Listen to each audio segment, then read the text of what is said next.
음, 어, 우리 교회가 이곳에 이렇게 터를 조그맣지만 장만해 놓고, 그리고 이제 건축을 이곳에 한 후에 이곳에서 예배를 시작한 그런 날이 17년 9월 첫 주 일이었습니다.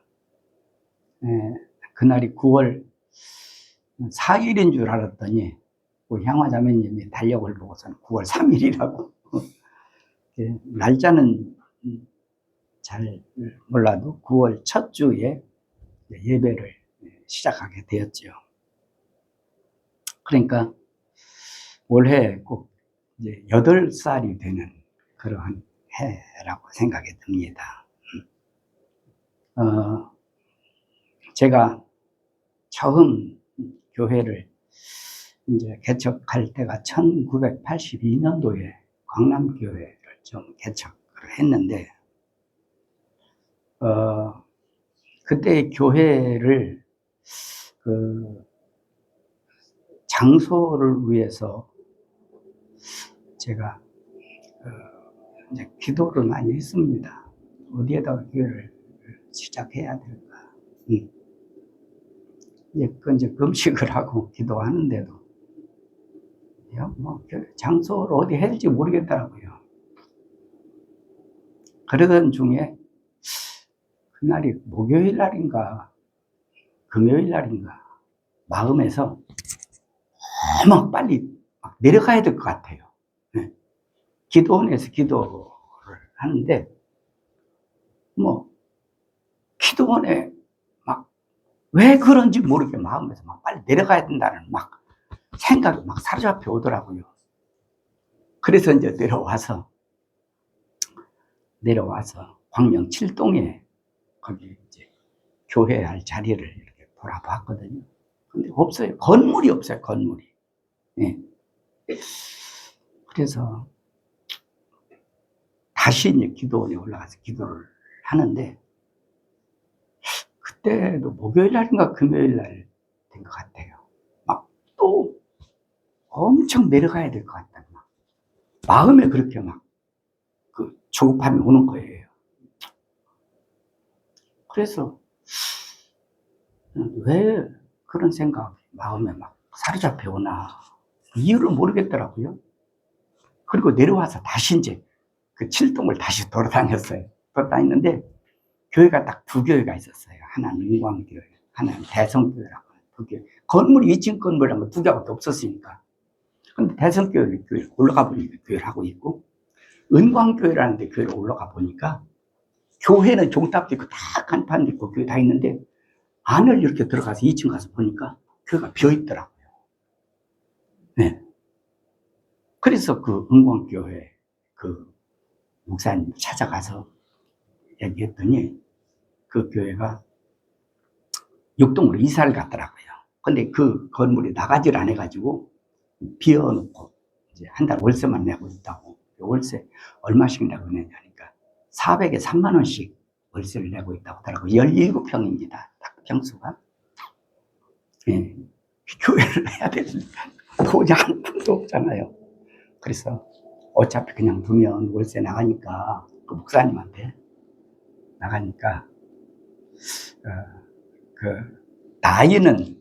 그 목사님 나이는 나랑 똑같은데, 그 총신은 나보다 1년 선배더라고요. 1년 먼저 들어갔더라고요. 네. 네. 나한테 6개월만 나한테 그걸 참아주면 안 되겠냐. 내가 해주겠다. 가능성도 없었어요. 전혀. 그럼 그렇게라도 시작을 해야 될 것 같더라고요. 그래서 400에 3만 원에 처음에 교회를 시작해서 교회를 시작했습니다. 근데 그렇게 확 다 받고, 이제 교회 이 의자라든지 이 항대상이라든지 이거 전부 다 외상으로 아무것도 없이 외상 갖다 놓고, 그리고는 이제 다시 기도원으로 가서 이제 기도를 하는데, 내가 교회를 하는데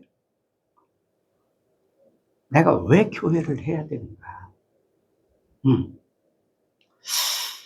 어떤 교회를 한다고 한다면 교회를 세워야 되는 어떤 목적이 있어야 할 거 아니에요. 그것 때문에 다시 이제 금식을 하면서, 그때는 금식이 일상이었으니까요. 기도를 하는데 갑자기 마음에 요한복음 1장 14절 말씀이 생각나더라고요. 말씀이 육신이 되어 우리 가운데 거하심에 우리가 그 영광을 보니 독생자의 영광이요, 아버지의 독생자의 영광이요, 은혜와 진리가 충만하더라. 그 말씀이 마음에 와 닿아요. 그러면서 제 마음에서 확신이 들기를, 교회는 이게 목적이 되어야 되는 거구나. 제 개인적인 경험이지만 교회가 시작하게 된 이유를 좀 말씀을 드리려고 드릴 말씀이거든요. 교회는 은혜와 진리가 충만해야 되는 것이구나. 이때로부터 제 마음에는 교회의 표어는 은혜와 진리가 충만한 교회. 그렇게 교회에는 언제나 그렇게 이제 정해져 있어서 이제 해서 해왔고요. 은혜와 진리가 충만한 교회라는 것은, 교회는 무엇보다도, 예수님도 그랬잖아요. 베드로가 신앙원으로 가니까 이 반석 위에 내 교회를 세운다라고 말했잖아요. 교회는 신앙 고백 위에 세워져야 한단 말이에요. 그 신앙 고백이 뭐냐?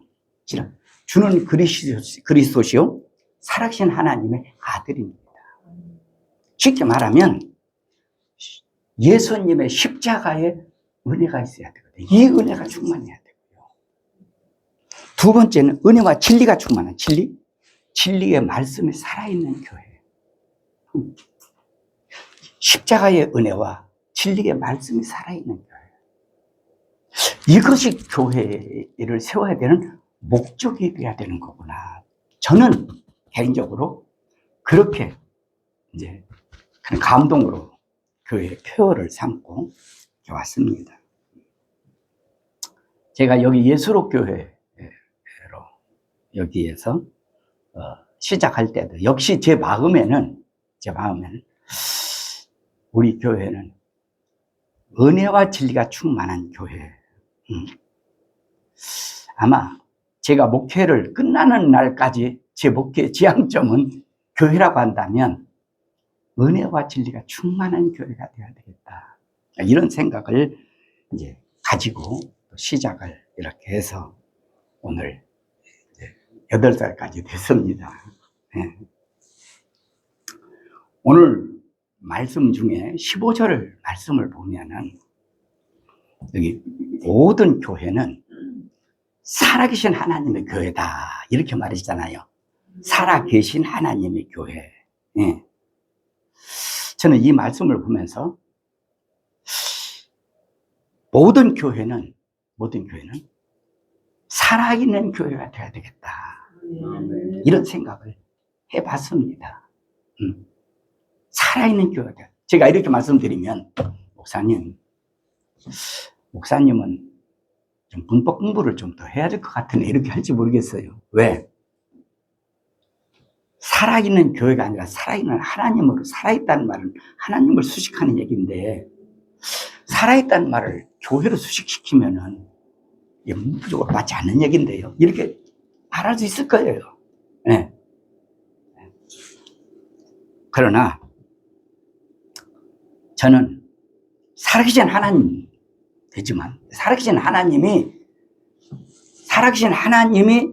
하나님의 교회이시니, 교회가 왜 살아있는 교회도 돼야 되느냐면, 여러분 계시록 3장을 한번 보실래요? 계시록 3장.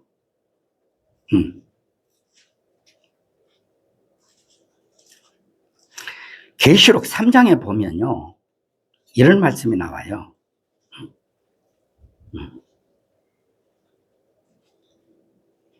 1절에 사대 교회의 사자에게 편지하라. 하나님의 7영과 7별을 가진 이가 이르시되 내가 내 행위를 아노니. 이제 사대 교회의 사자에게 하는 얘기죠, 그죠? 사자 교회의 지도자에게 얘기한다면 사대 교회에 얘기하는 거 아니겠어요? 뭐라고 말하냐?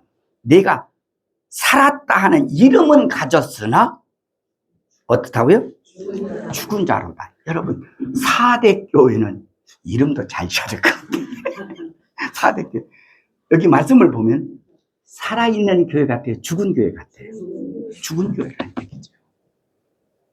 죽은 교회. 아니, 다시 말씀드리지만 여기 15절 말씀 보면 살아계신 하나님이 맞아요. 살아계시다는 말은 하나님을 수식하는 말이지 교회를 수식하는 말은 아니에요. 그럼에도 불구하고 제가 살아있는 교회라는 제목을 붙인 이유는 교회는 죽은 교회도 있고 사대교회처럼 살아있는 교회도 있기 때문에, 그래서 저는 오늘 교회 생일을 맞이해서 살아있는 교회, 우리 교회 됐으면 좋겠다. 이런 측면에서 오늘 우리 교회 창립주일에 이렇게 말씀을, 은혜를 나누고자 합니다. 자, 그러면 살아있는 교회는 도대체 어떤 교회냐? 살아있는 교회. 여러분, 제가 높아지면서 자꾸 말씀드립니다. 살아계신 하나님이 맞아요? 그러나 살아있는 교회란 말도 틀린 얘기는 아니다, 그 말이에요. 전제하고 말씀을, 본문을 대하시면 좋을 것 같습니다. 예, 이해하시기 바라요. 그럼 살아있는 교회란 어떤 교회를 말하는가? 첫째, 지도자가 영적으로 살아있는 교회가 되어야 이 교회는 살아있는 교회다. 성도들이 살아있는 교회가 교회다라는 말이 본문에서 말하려고 하는 내용이 아니라 지도자가 영적으로 살아있는 교회가 진정 살아있는 교회다, 그 말이에요. 여러분, 오늘 본문을 뭐라고 말하느냐? 목회서신이라 그렇게 말합니다. 바울이라는 대사도, 바울이라는 그러한 선배 목사가 후배 목사인 디모데 목사에게 오늘 이 말씀을 통해서 목회라는 걸 이렇게 하는 것이다라고 권면해주고 가르치는 말씀이 에베소 디모데전서, 디모데후서거든요. 이게 목회서신이라 그렇게 말을 하는데, 여기 오늘 본문 14절에 보니까 바울이 이 당시에 이 편지 디모데서를 쓸 때에, 자꾸 에베라고 나오네요. 디모데서를 쓸 때에 바울이 어디에서 활동하고 있었냐면 유럽 지역에서 활동하고 있었습니다. 거기 소위 성경에서 말한다고 한다면 마게도니아 지역이다라고 하는 그런 지역에서 사역을 하고 있던 상황이었어요. 근데 거기에 바울이 있다 보니 에베소라는 지역은 지금 터키, 소아시아라는 그런 지역에 위치해 있거든요. 그 지금 같아서는 뭐 비행기를 타고도 몇 시간 만에 왔다 갔다 할 수 있고, 뭐 지금 같아서는 뭐 다리도 났기 때문에 뭐 얼마든지 이렇게 돌아서 쉽게 올 수 있는, 뭐 자동차로도 올 수 있는 거리가 되겠지만, 이 당시만 해도요, 걸어서 그 길을 온다는 것은 불가능하기 때문에 배를 타고 다녀야만 했습니다. 배도 일반 연락선이 있는 것이 아니라 상선, 이런 배에 돈을 주고 이렇게 왔다 갔다 하는 그런 상황이다 보니까 배도 많지 않다는. 그러니까 한 번 멀리 가게 되면 다시 어느 지역을 찾아온다는 것이 상당히 시간이 많이 걸렸다는 얘기지요. 자, 그러다 보니까 바울이 하는 말입니다. 내가 지금 여기 유럽에서 에베소에 있는 디모데가 에베소 교회에 사역하고 있었거든요. 목회자였단 말이에요. 거기에 가려다 보니까 날짜가 많이 지체될 것 같다는 거예요. 예. 그래서 어쩔 수 없이 내가 이 편지 내용을 써서 미리 네게 보내니 이 말씀을 참고해서 네가 이렇게 사역하도록 하라 라는 말씀이 죄송합니다. 디모데서 말씀이라는 것을 볼 수가 있습니다. 그럼 여기 15절을 다시 한번 우리가 볼까요? 3장 15절. 만일 내가 지체하면, 만일 바울이 지체한다면, 에베소 가는 데 지체한다면 너로, 누구로? 디모데로 하여금 하나님의 집에서 어떻게 행해야 할지를 알게 하려 함이니. 하나님의 집에서 어떻게 행해야 할지를 알게 하려고 이 편지를 썼다는 거예요. 여기에서 여러분 어떻게 행해야 할지란 이 말은 사실은 그 앞에 나오는 3장 1절부터 13절까지 보면 교회의 목사를 세우고요, 집사를 세우는 내용이 앞에 나오거든요. 목사를 세울 때 이런 기준을 세워라, 집사를 세울 때 이런 기준을 세워라 라고 말씀하고 있어요. 그럼 누가 생각해? 아니 디모데 같은 사람이 목사를 어떻게 세우냐 이렇게 말할 수 있겠죠. 여러분, 이 당시의 교회는 지금처럼 건물 중심한 단일교회 형식이 아니라 가정교회 형식이었습니다. 그러니까 가정마다 20명에서 40명이 한 교회를 이루고 있었다는 얘기예요. 그래서 사실은 에베소 교회 틀린 말이에요. 에베소 교회들이 맞는 말이에요. 이 당시의 상황이 그랬다는 얘기예요. 이해 가십니까? 그래서 여기에 각 가정교회의 지도자를 세울 때는 어떤 자격 조건을 가져야 된다. 그 다음에 교회에 집사를 세울 때는 어떤 조건을 가진 사람을 집사로 세워라. 이 말씀이 3장 1절부터 13절까지 나오는 내용이라 그 말이에요. 이 얘기를 하고서 지금 여기 15절에 이 말을 하고 있다는 것을 우리가 알 수 있습니다. 자, 그러면 여기서 교회 직분자를 세울 때 잘 선택해야 한다는 말 맞는 얘기고, 또 넓은 의미에서 볼 때는 이렇게 볼 수 있죠. 목회 사역을 할 때 사역의 전반적인 것은 이런 식으로 해라. 이게 디모데전서, 디모데후서에 전체적으로 목회를 하는 내용들을 담고 있는 말씀이거든요. 자, 이런 면에서 볼 때에 어쨌든 오늘 본문 중심으로 본다면 본문에서는 무엇을 얘기하기 위함이냐? 본문에서는 교회의 지도자와 직분자가 얼마나 중요하다. 여러분, 이 얘기가 오늘 본문에서 말하려고 하는 얘기입니다. 왜? 여러분, 성도들의 신앙은요, 성경에 의해서 좌지우지되는 거라고 보기는 사실 어렵습니다. 왜? 교회마다 성경 안 가지고 목회하는 데가 어디가 있어요? 사실 성경 때문에 성도들의 신앙이 좌지우지 된다기보다는 성도들의 신앙은 어떤 지도자를 만나느냐. 여기에 따라서 죽은 교회도 될 수 있고 살아있는 교회도 될 수 있다는 얘기예요. 이만큼 중요합니다. 그래서 여러분 성경의 내용을 보면, 물론 고린도전서라든지 무슨 예를 들어서 갈라디아서라든지 이런 성경을 보면은 성경의 내용을 쭉 살펴볼 때에 성도들을 향한 내용들이 많이 담아 있어요. 그런데 성도들을 그런 말씀의 사람으로 세우기 위해서는 사실은 엄밀히 말하면 고린도 교회에 보낸 편지라기보다는 고린도 교회 지도자에게 보낸 편지라는 말이 엄밀한 면에서는 더 맞는 말이라고 봅니다. 지도자의 역할이 그렇게 중요하다고 말이에요. 그럼 어떤 지도자가 돼야 되느냐? 지도자. 교회 지도자는요, 저도 그래요. 저도. 돈 안 드는데, 돈 안 드는데. 얼마든지 교회에서 지금 남발할 수 있어요. 아무나 세울 수 있어요. 너도 집사 주고, 너도 집사 주고, 너도 권사 주고, 너도 장로 주고. 여러분, 교회가 왜 이래야 되죠? 그렇게 하지 말라는 거예요, 여기. 네. 함부로 목사 되지 말라는 거예요. 네. 네.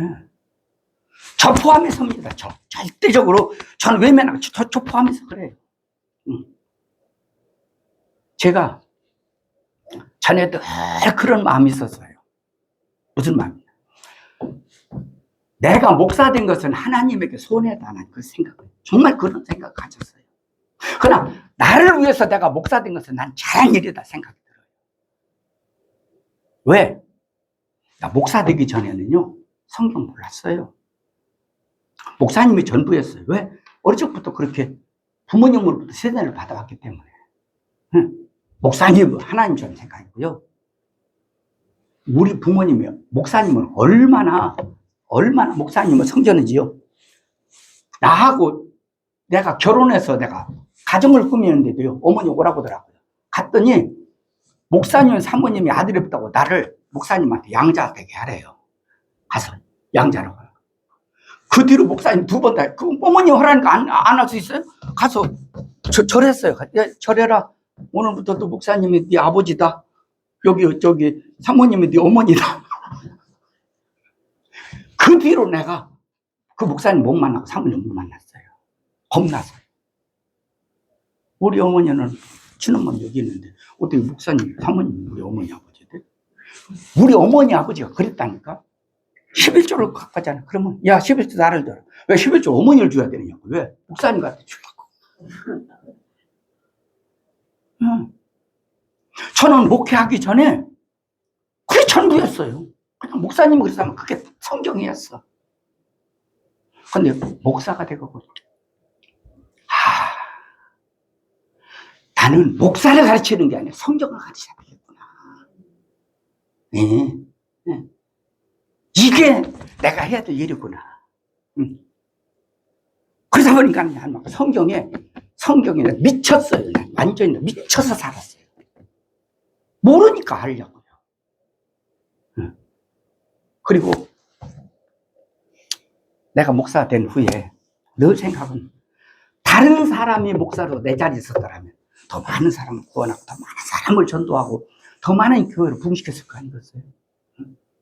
근데 난 그런 능력이 없더라고.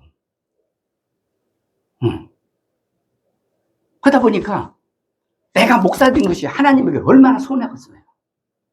근데 나는 내가 목사 돼서 내 신앙도 바로 잡았고,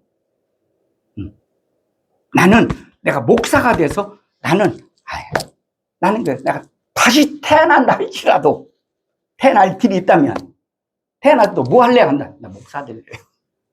나는.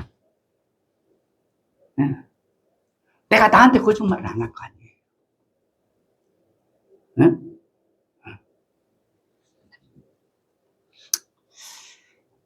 목사가 살아있어야 된다고 봅니다. 목사가 살아있으려면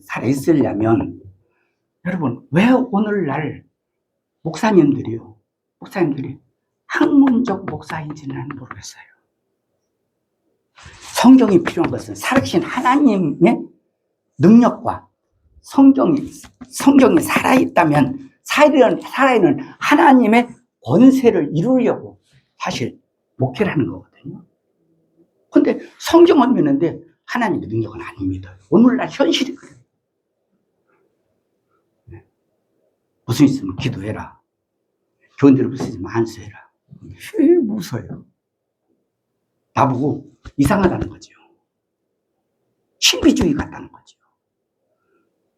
여러분 예수님 부활하셔 살아계십니다. 오늘 말씀했지만 하나님 살아계십니다. 그럼 왜 이론적으로 문자적으로만 믿느냐 그 말이에요. 실제로 살아계신 하나님을 믿고 하나님 의지하고 살아야 되는데 저는 이것을 영적으로 살아있는 목사라고 생각합니다.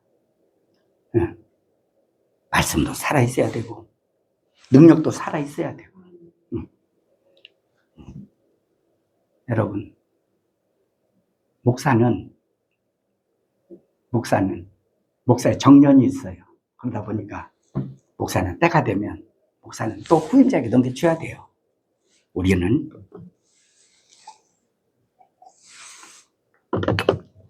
다음 지도자, 좋은 지도자, 살아있는 지도자를 만나기 위해서 좀 기도를 많이 하는 성도님 됐으면 좋겠습니다. 두 번째, 살아있는 교회가 되려면 어떤 교회가 되어야 되느냐? 주님의 가족으로 생명에 충만한 교회가 살아있는 교회다. 살아있는 교회는 여기 15절에 보면요, 15절에 보면은 같은 단어를 3번 반복하는 경우가 나옵니다. 하나님의 집이란 말이 나와요, 15절에. 두 번째는 이 집이라고 말하죠. 세 번째, 하나님의 교회란 말을 씁니다. 이것은 동의어입니다. 하나님의 집, 이 집, 하나님의 교회. 그런데 여기에서 하나님의 집, 이 집, 이 집이라는 말을 새번역 성경에서는 뭐라고 번역해 놨냐면 가족이라고 번역을 해놨어요. 네. 지난번에 제가 한번 말씀드렸는데, 원래 집이란 성전을 가리켜 건물을 집이라고 할 때를 헬라어로 오이코스라는 말을 쓴다고 말씀드렸어요. 그런데 원문에 보면 오이코스라는 말을 써놨어요. 근데 의미는 건물이라는 의미가 아니에요. 패밀리, 가족이라는 의미거든요. 여기서 집이라는 말은. 물론 여러분, 여기서 우리가 꼭 기억해야 될 것은, 목사님 성경을 보면 왜 우리가 보는 성경하고 새번역 성경이나 현대어 성경이나 공동번역 성경이 달라요? 좀 달라요. 어떻게 다른지 아세요? 우리말 성경은요, 참 좋은 것이 뭐냐면 원문 그대로를 번역해놨어요. 저는 그래야 한다고 봅니다. 예. 다른 성경들은 새번역 성경이나 현대어 성경 같은 성경들은 의미로 번역해놔. 그러니까 그 의미로 번역해놨으니까 그 성경 읽으면 우리가 훨씬 이해가 더 좋죠. 예? 그러나 여러분, 이 성경 중심으로 참고로 보세요. 저는 참고서라고 생각해요. 그래서 저도 성경을 다 봐요. 설교 한 번 하려면 최소한 성경 10권 이상 봐요. 예. 그러나 그건 참고서예요. 참고서. 여러분, 어렸을 때 제가 잊어버리지 않는 것은요, 내 평생의 꿈이 뭔 줄 알아요? 평생에. 초등학교 다닐 때요. 국민학교라고 했지. 예. 동화 전과를 사는 거였어요. 그 책을 사면 답이 다 들어있거든. 아유, 근데 제 조카 녀석은 저보다 1살 더 먹었어요. 또 저보다 2살 또 아래에 있는데 조카가 있거든요. 이 새끼들은 전과를 가지고 다녀. 지 아버지가 공무원이니까. 나는 그거 좀 보고 싶은데, 예. 그러니까는 내 조카애가 쓰던, 나보다 1살 더 먹었으니까, 쓰던 전과, 그러면, 야, 쓰던 거, 내가 얘는, 야, 너, 근데 그거 너 쓰던 거 남 주지 말고 받아고. 그놈을 받으면 연필로 다 끄적끄적 했잖아요. 연필. 옛날에 연필 쓸 때 전부 다 책무쳐서 쓰고 그랬잖아요. 그놈을 지워요, 갖다가. 다 지가 쓴 거 지워. 그래도 얼마나 행복한지. 전과만 보면은 학교에서 선생님이 숙제 낸 거 전과 보고 회개하고. 근데 갖고 갔다? 그땐 돼지가 더 터지는 거예요. 너 이놈의 새끼 전과 보고 회개하지. 선생님은 귀신 같다라고. 어떻게 알아? 네? 네. 그런데 선생님은, 왜냐면 늘 그러더라고. 전과 보면 망한다는 거예요. 머리가 빠가 된다고. 네. 그거 보면 얼마나 좋은데. 네. 장단점이 있잖아요. 여러분, 우리가 다른 성경 보는 거 좋지만 우리가 보는 성경 기준으로 하세요. 예? 예. 좀 빗나간 얘기 같지만 여러분 그렇게 생각하시면 좋겠고요. 그래서 교회는 여기 집이라는 것은 건물을 얘기하는 것이 아니라 가족이라는 의미로 보는 것이 타당하다. 그래서 교회는 주님의 가족이다. 여러분 이렇게 생각하시면 좋겠습니다. 자, 그런데 가족이라고 할 때 가족에는 두 부류의 가족이 있거든요. 네. 하나는 의미적인 가족이 있고 하나는 법적인 가족이 있어요. 가족이라고 할 때. 의미적인 가족이라는 것은 뭐냐면 쉽게 말해서 직장에 가면요. 사람들의 분위기가 어떻다고 그러죠? 가족적이라고 그러잖아요. 의미적인 가족이라고 말을 해요. 예? 또 이렇게 같은 직장에 다니는 사람들 중에서도 만만한 사람들끼리는 우리랑 가족 같다 이런 말 쓰잖아요. 이게 의미적인 가족이거든요. 실제 가족은 아니잖아요. 진짜 가족은 아니잖아요. 그렇죠? 가족적으로 산다는 얘기지요. 그렇게 가까이 지내고 교제한다는 얘기 아니겠어요? 예. 여러분, 교회는 가족이라고 할 때 의미적인 가족이 아니라 그 말입니다. 예. 그렇다면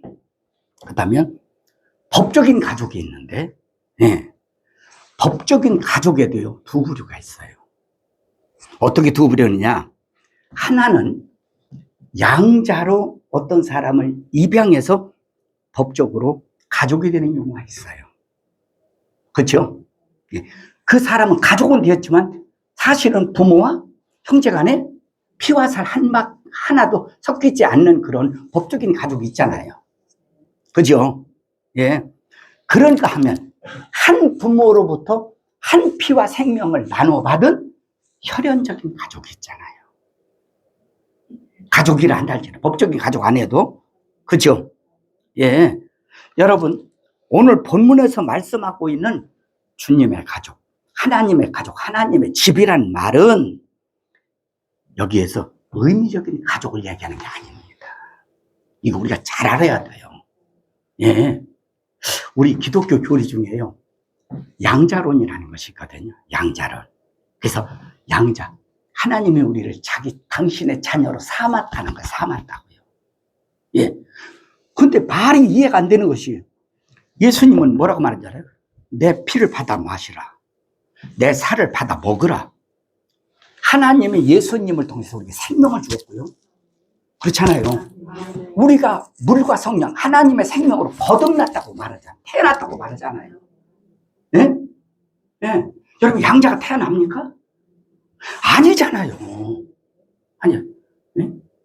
그러면 만약에 하나님 앞에 우리가 양자로서 하나님 앞에 가서 하나님이 아버지라고 한다면 그러면 하나님은 쉽게 말하면 고아원장이요. 우린 고아들이요. 고아원장. 말이 안 되는 소리잖아요. 모르겠어요. 난 이건 천연하는 이건 난 동의 못해요. 아까도 찬송 부르잖아요. 한 피바다 한 몸이른 형제여 자매들이요. 예수 그리스도의 한 피바다 한 몸이잖아요. 우리는 하나님의 영원한 생명을 얻었단 말이에요. 법적으로만 그렇다는 게 아니란 말이에요.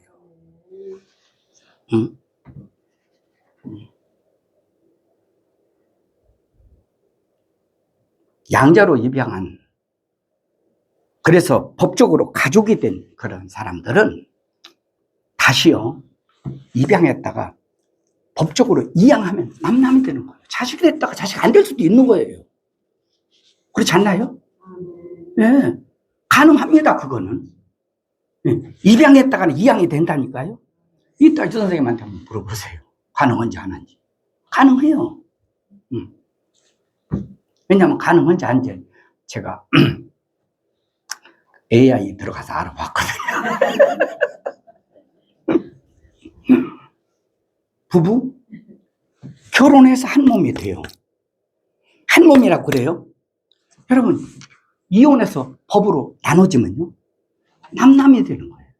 그렇잖아요. 그러나 부모로부터 한 피 받고 부모로부터 한 피 한 생명을 받은 그러한 그 가족은 법이 나누지 못해요. 법이 나누지 못한다고요. 내 몸에서 난 친자식, 여러분, 호적이 있기 때문에 친자식입니까? 주민등록이 있기 때문에 친자식입니까? 예? 호적은 없고 주민등록은 없고 동사무소 불나고, 예? 법원이 불나고, 이 지구가 불나고, 나라가 불나고 없어진다 할지라도요, 여러분, 부모 자식 간에 피로 맺어진 가족, 생명을 주고받은 그 가족은요, 세상에 법이 나눠요? 부모 자식 간에 법이 나눌 수 있어요? 예? 부부는 나눈다니까? 입양한 것은 이양이 된다니까? 그러나, 아니, 부부 간에는 헤어질지라도요, 남남은 될지라도요, 부모 자식 간의 관계는 세상에 어떤 것도 끊어질 수 없는 영원한 거예요. 그렇지 않나요? 응? 오늘 다시 말씀드립니다만은, 여러분, 예수님이 이 땅에 우리가 영생을 주러 오셨다. 그분의 살과 피를 주러 오셨다. 우리는 그분의 피와 살을 받아 거듭난 하나님의 가족이다라고 할 때요, 여러분, 우리는 친자가 된다는 것이지 양자가 된다는 개념은 절대로 여러분 아닙니다. 네. 교리는 그게 있다니까요. 그런데 난 그걸 인정을 동의 못한, 난 할 수 없어요. 왜 우리가 하나님이다. 그러니까는 양자라고 되니까 이양이 되는 거야. 어느 날 순간에 또 끝나버리는 거야. 그게 무슨 생명의 관계예요. 법적인 관계지. 그렇진 않잖아요. 죽은 교회는 오는 교회를 찾는 사람들에게 종교인을 만드는 교회라고 저는 봐요. 그러나 살아있는 교회는 한 사람 한 사람에게요, 예수 그리스도의 복음의 영생을 공급하는 진정한 모체 역할을 하는, 영적 모체 역할을 하는 교회가 난 살아있는 교회라고 봅니다. 아멘. 우리 교회는 성도들 한 사람 한 사람 가슴에 예수의 피가 충만하여 죽은 교회가 아니고 살아있는 교회가 되기를 바라요. 아멘. 세 번째로, 살아있는 교회가 되려면 어떻게 해야 되느냐? 진리가 살아있는 교회가 되어야 된다고 본문은 말합니다. 15절 하반절에 보면요, 뭐라고 말하냐? 살아계신 하나님의 교회는 뭐가 기둥과 타락했죠? 진리의 기둥과 뭐라고요? 진리의 기둥과 진리의 예, 여기에 진리의란 말에서 소유격을 썼습니다만, 기둥과 타락 소유격을 썼습니다. 사실은 주격으로 써도 전혀 본문에는 문제가 안 됩니다. 진리의 기둥과 터란 말이 맞지만 진리가 기둥과 터라는 말도 맞는 말입니다. 저는 개인적으로요, 진리의 기둥과 터보다는 진리가 기둥과 터 있는 교회가 살아계신 하나님의 교회다, 이렇게 저는 생각을 해요. 성경이 틀렸다는 얘기 아닙니다. 오해하지 마세요. 이 말을 다른 말로 말하면, 여러분, 살아있는 교회는 어떤 줄 아세요? 살아있는 교회는 진리가 기초와 골격을 이루고 있어야 한다는 거예요. 이게 살아있는 교회라는 거예요. 뭐가 기초와 골격을 이루고 있어야 한다고요? 진리가. 그러면 도대체 진리가 뭐냐? 진리가 뭐야? 우리 어렸을 때 그런 말을 많이 했어요. 친구들이니까, 친구지가 얘기하려면, 야, 내 말이 진리야. 세상에서 일반적으로 진리라고 쓰는 말은 기준이란 말이에요. 기준. 내가 기준적이다, 그 말이에요. 네. 보통 그러죠? 여러분, 이게 몇 개죠? 한 개잖아요, 한 개. 그런데 일이라는 말은 원래 제로와 플러스 2와의 기준적인 일이라고 하는 겁니다. 이게 진리예요. 세상에서 말하는 진리. 그러나 여러분, 성경에서 말하는 진리는 다른 말로 말하면 불변의 가치를 진리라고 말하는 거예요. 성경에서 말하는 진리는. 그래서 성경에서 말하는 진리는요, 절대로 타협이 없습니다. 진리는 타협을 안 해요. 네. 그리고 성경에서 말하는 진리는 독선적인 성격을 가지고 있습니다. 어쩔 수 없어요. 기독교는 독선이라고 그러잖아요, 사람들이. 진리기 때문에 그렇습니다. 그 다음에 성경에서 말하는 진리는 불가변성을 가지고 있어요. 가변성이 없어요. 예? 여러분, 차 타고 운전하는 분들은 가다 보면 가변 차로가 있잖아요. 그렇죠? 어떤 데 갈 수도 있고 어떤 데 가서는 안 되고. 그러나 성경은 그게 아니에요. 불가변성이에요. 이게 진리. 요한복음 14장 6절에 보면 예수님이 뭐라고 말씀하신지 아세요? 내가 길이요, 내가 진리요, 내가 생명이라고 말해요. 예수님이 진리라고 말했어요. 요한복음 8장에 보면요, 진리를 알지니 진리가 너를 찾게. 그 진리가 뭐예요?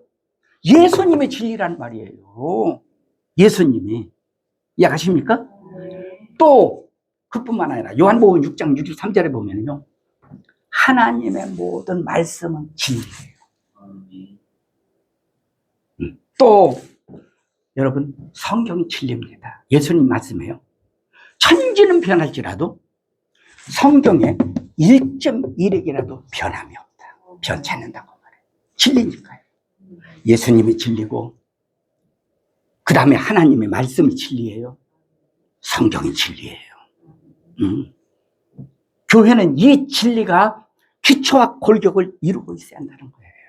그러니까 예수 외에는 다른 데 구원이 없어요. 진리기 때문에. 예수님만이 구원이 있는 거예요. 네? 또 성경이 진리기 때문에 성경만이 하나님 말씀이에요. 성경 외에는 하나님 말씀이 없어요, 여러분. 꼭 여러분 아셔야 돼요. 그럼에도 불구하고 오늘 4장 1절에 보면 뭐라고 말해요? 미혹의 영이 있고요, 귀신의 가르침이 있다는 거예요. 무슨 얘기인 줄 아세요? 예수님만이 진리예요. 예수님의 구원은 없어요? 성경만이 진리예요? 성경만이 하나님 말씀이라는 말이에요? 그런데 4장 1절에 보면 미혹의 영이 있어. 귀신의 가르침이 있다는 거예요. 그 많다 얘기야, 교회마다. 이거 뭐 교회 밖을 두고 얘기하는 게 아닙니다, 지금. 예. 사실 보세요. 우리 주위의 교회, 자칭 그리스도가 되어서요, 자칭 자기가 구원을 준다는 그런 사이비 이단 교주들이 얼마나 많아요. 사람이 어떻게 구원을 줘요? 예? 예. 전에도 그런 말씀 드렸는데요. 내가 98년도인가 95년도인가 미국에 갔었어요. 근데 그 교회 이름이 애나하임 교회라는 교회였는데요. 거기 이제 목회자 세미나에 있어서 갔었어요, 미국에. 그 LA에 있는 교회였는데, 갔더니 그 목사님이 아무것도 없어요. 이 강단에 아무것도 없어요. 근데 뭐 다른 이제 찬양팀이 찬양하고 예배 인도자가 예배 인도를 순서를 하더니, 시간 되니까요, 목사님이 이 뒤에서 이 강단을 밀고 이렇게 나오더라고, 목사님이. 그래서 설교를 끝났더니 가지고 강단을 듣고 들어가는 거예요. 얼마나 나는 그 감동인지. 교회가요, 저도 여기 의자 놓고 앉았습니다만은 여기 의자 강대상이 어마어마하게 커요. 막 크게 막 큰 강당 올라가려면 뒤에서 3층 계단으로 만들어서 올라가요. 교회 강대상 그렇게 만들었어요. 뒤에 의자를 막 으리려게 막 만들어 놨어요. 무슨 목회의 권위를 위해서 필요한지는 모르겠어요. 난 그거보다는 목사가 교인과 뭐 다를 바 있어요. 아래에 있다가 설교를 떠올려 설교하면 되는 거 아니에요? 네? 네. 왜냐하면 오늘날 교회 목사의 위상이 너무 높아져가는 것 같아. 이런 아쉬움이 참 많이 있어요. 네. 설교할 때 목사가 와 설교하면 되는 것 아닌가. 그런, 왜 제가 이 말씀을 드리냐면, 여러분, 자칫 잘못하면요, 교회 목사가 하나님 자리에 앉으면 안 된다는 거예요. 예. 그런데 현재 기성교회도 그런 반인데요, 자칭 자기가 구원을 주고요, 자기가 하나님의 대리자라고요. 그뿐만 아니라 오늘날 보세요. 또 소위 속칭 하나님으로부터 계시받을 예언자라는 사람들이 얼마나 많아요. 여러분, 이것을 뭐라고 말하는지 아세요? 이거를 오늘 여기서 말하기로요, 미혹의 영과 귀신의 가르침이라고 말하고 있어요. 그뿐만 아니라 오늘날 기성 교회 내에 아쉬운 면도 없지 않다고 저는 봐요. 그 아쉬운 면이라는 건 뭐냐면, 설교를 들으면 성경이 어떤지 알아야 되고, 설교를 들으면 은혜가 돼야 되는데, 교회는 십수년을 다녀서 은혜 받는 데는 익숙한데도요, 성경은 하나도 몰라. 이런 기현상들이 오늘날 교회에 만연되어 있다는 것이 너무 아쉽다 생각이 많이 들어요. 나는 우리 교회 성도들은 그렇지 않았으면 좋겠다 싶어요. 나는 우리 교회 성도들이 사도행전 17장에 나오는 10절, 11절에 나오는 베레아 교인들 같았으면 좋겠다. 이름 잘 지어야 한다고 말씀드렸잖아요. 네. 베레아 교인들은 말씀을 들을 때 바울이 가서 설교했더니 은혜를 받아요. 그리고 그 말씀이 그런가 하여 집에 가서 날마다 성경을 상고했다라고 말해요. 그러지 않으면 버린다는 거야.